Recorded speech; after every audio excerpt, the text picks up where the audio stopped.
the ultimate sacrifice. We are deeply grateful for their courage, and our hearts go out to their families. We are also joined by Debbie Dalton, who I've had the privilege of being friends with now for a number of years. And she is a remarkable woman who suffered a heartbreaking tragedy, losing her son Hunter to a fentanyl overdose. And she has impressed me so profoundly by her ability to turn her pain into a passion to help other parents so that hopefully they never have to experience the hole in her life that she has. Sadly, in North Carolina, there are thousands of stories like Hunter's. Young people whose lives have ended much too soon because of one of the deadliest drugs to ever come into our country. Too many North Carolinians are like Debbie, left alone. Parents, siblings, spouses, children, and friends, they will never get their loved one back. Currently, we're losing about 9 North Carolinians every day to a fentanyl overdose. That's 9 people on this Thursday, 9 people yesterday, 9 people tomorrow. That's 9 families every day who will have a hole in their hearts for the rest of their days. To address this crisis, we have to address supply and demand. On the demand side, we have to reduce the number of people who are chemically dependent on opioids. We have to reduce the number of people struggling with addiction, and we can. There are proven methods, and we have to be more concerted in our effort to help people who are struggling with addiction.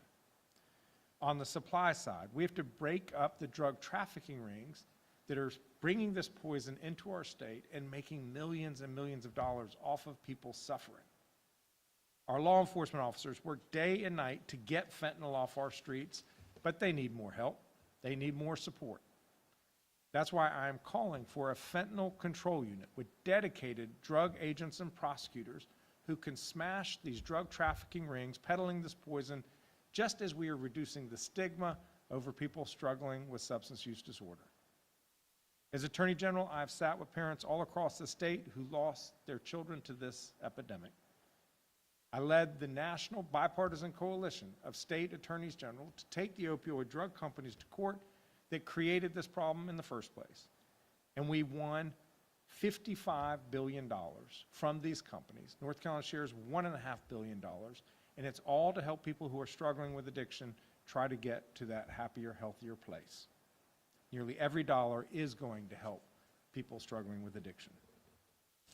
We successfully urged the U.S. Congress to pass $300 million at the end of last year to improve the fentanyl scanners at the border so that we are able to detect and secure more of these drugs before they ever come into the United States.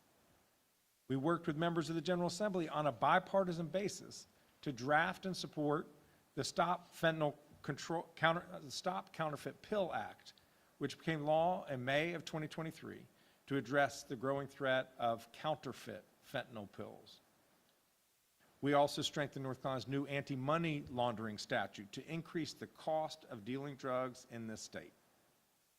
We've made progress by working in a bipartisan fashion to crack down on fentanyl here in North Carolina and to invest in border security to stop the flow of fentanyl coming into the country. But there is so much more we have to do. That's why I'm calling for a fentanyl control unit with agents at the SBI and special prosecutors at the Department of Justice. The fentanyl control unit would dedicate more prosecutors and more drug agents to the work of getting fentanyl off of our streets. It will protect people from fentanyl, save families from these tragic loss, and support local law enforcement officers as they do their jobs, especially in the complicated work of cross-jurisdictional drug rings. I was disappointed that the Senate budget did not include the fentanyl control unit. I am hopeful that the House budget, which is being deliberated as we speak, will include the fentanyl control unit, that they will recognize the urgency of this public safety and public health crisis and dedicate resources to attack it. That's how we will honor the memory of Hunter and all of the North Carolinians that we have lost too soon. I want to thank you, and I will now invite forward Debbie Dalton. Thank you, Governor Stein. You know what I wish? I wish everybody in this room had had the chance to meet Hunter. Because if you had, I guarantee you, you would walk away from that meeting with a smile, minimum a smile, but probably a laugh. Hunter was hands down the funniest, happiest person I have ever known in my life, ever will know. He lived life to the fullest. He loved unconditionally. Hunter never saw size, shape, or color. He genuinely cared about people. One of his friends shared with me that when she started college, she was 100 pounds overweight and very self-conscious about it. And she said, but every time she saw Hunter, he made her feel like she was Miss America. He just had this gift. And don't you know, when she decided to lose weight, Hunter was her biggest supporter and biggest cheerleader. He just had this gift. And I know I sound like a bragging mom up here, and I am, but he had something special. You know, if you ever gave Hunter a call or just asked him, what are you up to? His response was always, I'm just living the HD life, man. And that meant a life of travel and adventure and so much love, unconditional love, love of family, love of friends, and a lot of sports, quite frankly. He loved all sports. Turned out to be quite the golfer. So many decisions that Hunter made right. You know, he made so many good choices. He graduated UNC Charlotte, got a great job in Raleigh-Durham. You know, as a parent, when your child walks across that stage at graduation, you're like, we're there. We've got this, right? He was just living the dream, everything going his way. He came home from Raleigh in 2016 and ran into one of his best friends, and that is key to the story as well. And the best friend gave Hunter a recreational drug, and unbeknownst to either one of them, the drug was cut with fentanyl. It took hardly a minute for my 6'3", very healthy son to have a heart attack. Now, he was so strong, they were able to revive him. But I sat with my son in the hospital holding his hand for 7 days. He never regained consciousness, and I held his hand as he took his last breath. You know, to say that we were shocked by what happened, that's not even a strong enough word. We're still shocked to this day. We didn't see this coming. But that's the thing with fentanyl. You don't see it coming. But it's coming, it's relentless, and it's killing our young people, and nobody is safe from it. Governor Stein is a fierce, dedicated leader, and our law enforcement officers are doing everything that they can do, but they need help. And this fentanyl control unit, I mean, obviously from my perspective, it's a no-brainer. We need every resource possible, every tool in the toolbox. Safeguarding our communities and keeping our young people alive has to be our priority. And fentanyl is going to continue to leave a path of destruction everywhere it goes. To Governor Stein's point, we don't need any more Hunter stories. I miss my son. Excuse me. Sometimes it just gets you. Thank you. I miss him every second of every day. That never will go away. But even one more senseless loss, one more gutted, heartbroken family is one too much. Thank you, Secretary.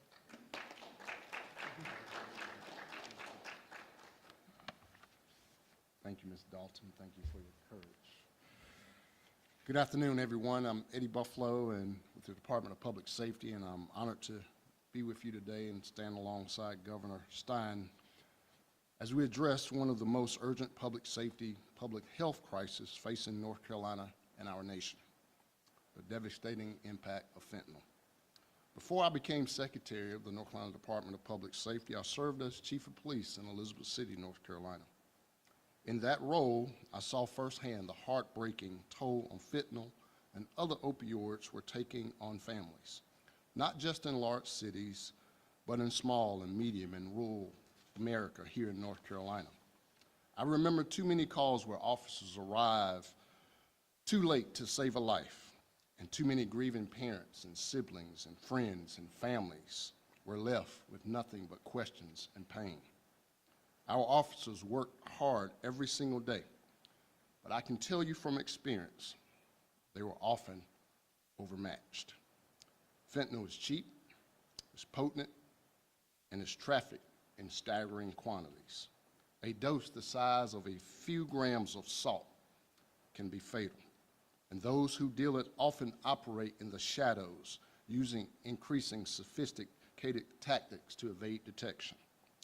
But when I stepped into this role as Secretary of Public Safety, I brought those shared experiences with me. And what I've seen on a statewide level confirms what I've witnessed on the ground. The crisis is not letting up.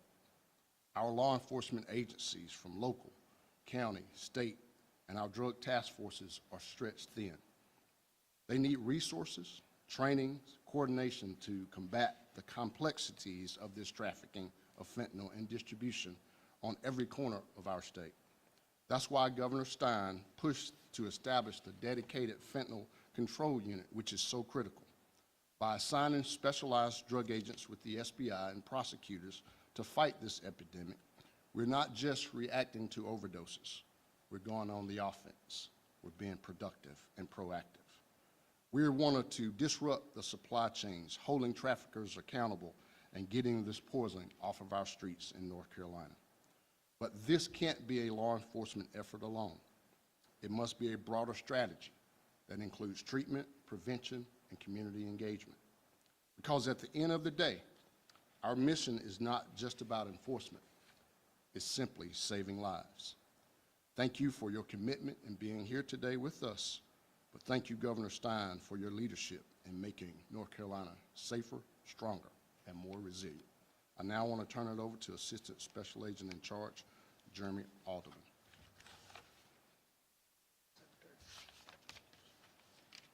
Good morning. Thank you, Secretary Buffalo, and Governor Stein, thank you for the opportunity to be here today. On behalf of the State Bureau of Investigation, I want to express support for the governor's proposal to create a dedicated fentanyl control unit and to confirm that the SBI stands ready to lead its implementation. Fentanyl is devastating families and communities across our state. In 2022 alone, North Carolina experienced nearly 3,400 fentanyl-related deaths. That's an average of 9 lives lost every single day. These are sons, daughters, parents, and friends taken from us far too soon. The proposed fentanyl control unit would enable us to expand our efforts to dismantle the most significant and dangerous trafficking networks, support overburdened local agencies, and coordinate statewide enforcement. Housed within the SBI, this unit will harness our existing investigative resources, forensic capabilities, and extensive partnerships with law enforcement agencies across North Carolina. The proposed investment will provide the necessary tools, such as specialized personnel, advanced training, and cutting-edge technology, to make an immediate and measurable impact combating this crisis. We thank the Governor for his leadership and in proposing this initiative. The SBI is prepared and committed to lead this effort. Lives depend on it. From 2000 to 2023, North Carolina overdose deaths increased from 469 to 4,442 annually, a nearly tenfold surge. During this period, the state's population grew by roughly 3 million residents. Despite the growing scope and complexity of drug-related investigations, the SBI virtually has the same number of dedicated drug agent positions today as it did 25 years ago.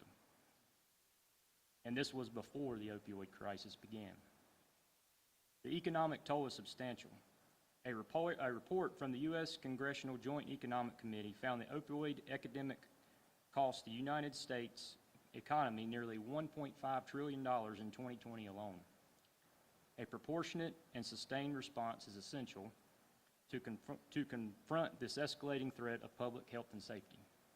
The SBI supports the Governor's budgetary proposals and looks forward to expanding our partnerships and capabilities as we work to protect the people of North Carolina. I'll turn it over to CMPD Major Thomas. Thank you, Assistant Special Agent in Charge Alderman. As Governor Stein noted, we are here to address a critical and growing public safety crisis facing our state and community with fentanyl. You heard Ms. Melton speak just a few moments ago about how fentanyl has affected her family. Unfortunately, she's not alone. We see families suffering time and time again because of this dangerous drug. It's a crisis, but it's one that can be prevented. Fentanyl is a synthetic opioid up to 50 times more potent than heroin and 100 times more potent than morphine. A tiny amount just 2 milligrams can be lethal. Fentanyl is tasteless, odorless, and impossible to distinguish without proper testing. Laboratory testing indicates that 7 out of every 10 pills seized by the DEA contain a lethal dose of fentanyl. Not only is fentanyl dangerous for those ingesting it, it can be inhaled in the air and absorbed through the skin, making it dangerous for first responders and anyone else who comes in contact with it. CMPD officers and specialized units do an outstanding job of removing counterfeit prescription medications off the street of Charlotte, many of which have been laced with fentanyl. In 2024, CMPD seized 64 pounds of suspected fentanyl. To put that lethality of that amount in perspective, that would overdose more than 200 sold-out Bank of America stadium crowds. Narcan deployment and distribution has played a significant role in reducing fentanyl deaths in our jurisdiction, preventing many overdoses from becoming fatal. This work, combined with preventive awareness campaigns, has made an impact in Charlotte. In 2023, CMPD launched a fentanyl awareness and education campaign entitled Street Pills Kill, aimed at reducing fentanyl overdoses and deaths due to counterfeit prescription medications. This campaign, among others, helped lead a 30% decrease in fentanyl overdoses in Charlotte in 2023 and a 75% decrease in 2024. So far in 2025, CMPD has received 600 overdose calls for service, an 11% increase from this time last year. While investigations are still ongoing, too many of these cases are fentanyl related. One overdose or death due to fentanyl is one too many. Fentanyl is not just a Charlotte issue. It's not just a North Carolina issue. It's a nationwide issue, and we must all work together to combat this crisis. In Charlotte, the dedication of officers, strong agency partnerships, and consistent support from the state and federal levels have contributed to 2 consecutive years of declining overdose rates. With increased funding and the enactment of further supportive legislation introduced by the governor, we can build on this momentum and drive overdose rates even lower. With additional support, we can also increase community outreach and education, especially in schools and at-risk populations, with the goal of preventing overdoses before they occur. Thank you. Governor Stein. Thank you, Major. Thank you very much, Major. Assistant Special Agent in Charge, Secretary Debbie Dalton. If there are any questions, you can address them to any of us. Thank you.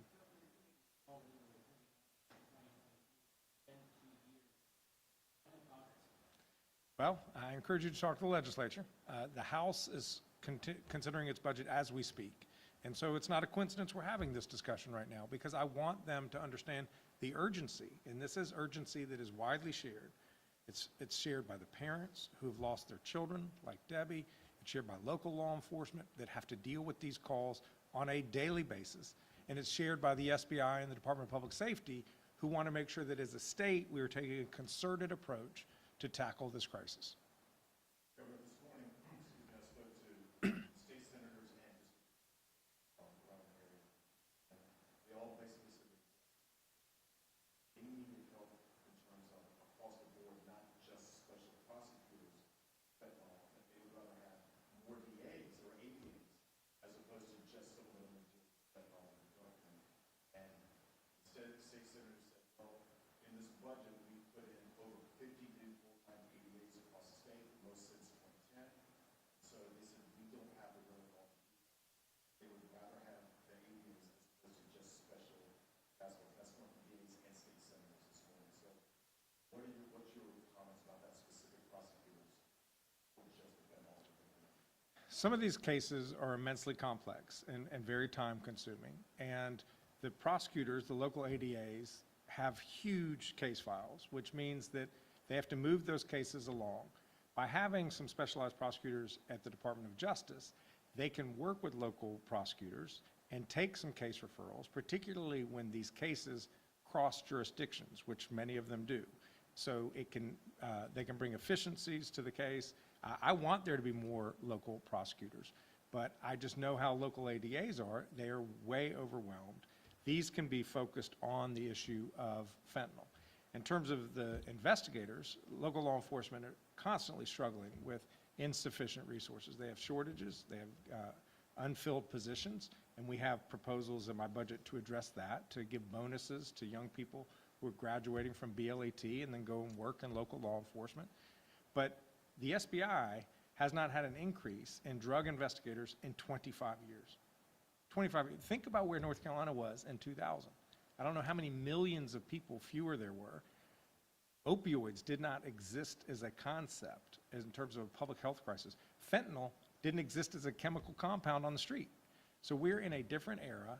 We need to bring more resources to bear to solve this crisis because people are dying. It's about a couple $1 million a year, about $2.5 million. 3 prosecutors, 7 special agents at the SBI.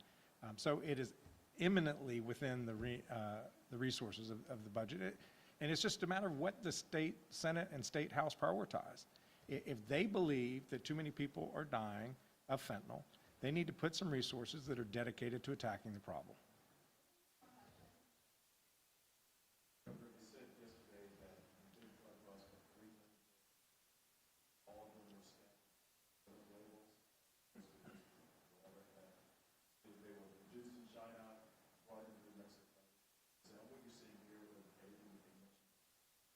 Yeah, it's real. I mean, there's no question that the chemical precursors are predominantly coming from China, being shipped to Mexico, where they're being manufactured and turned into product, often looking like an actual opioid pill, and they're coming across the border. They're coming through our points of entry.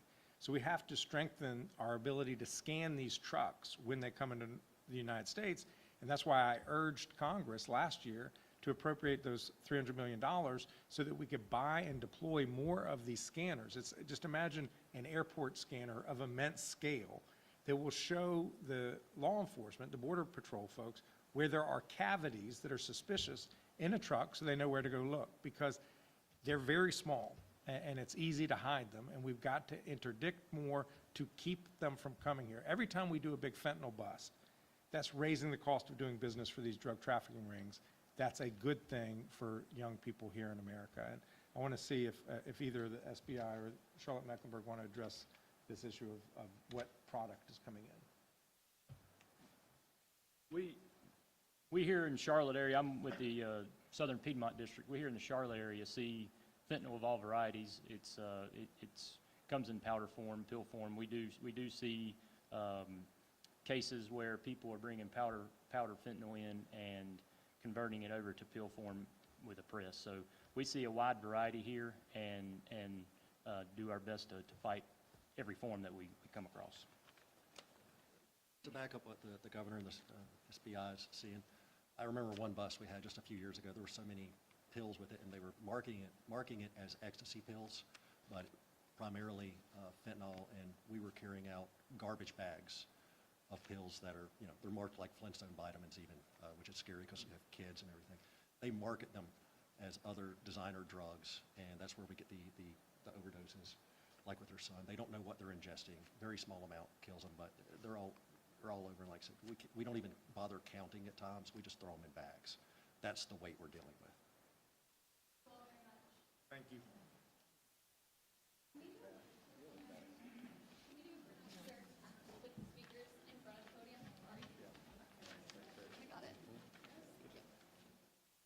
Let's go in front. Yeah. I want to be with I admire the font that you had on yours because you were super small. And I'm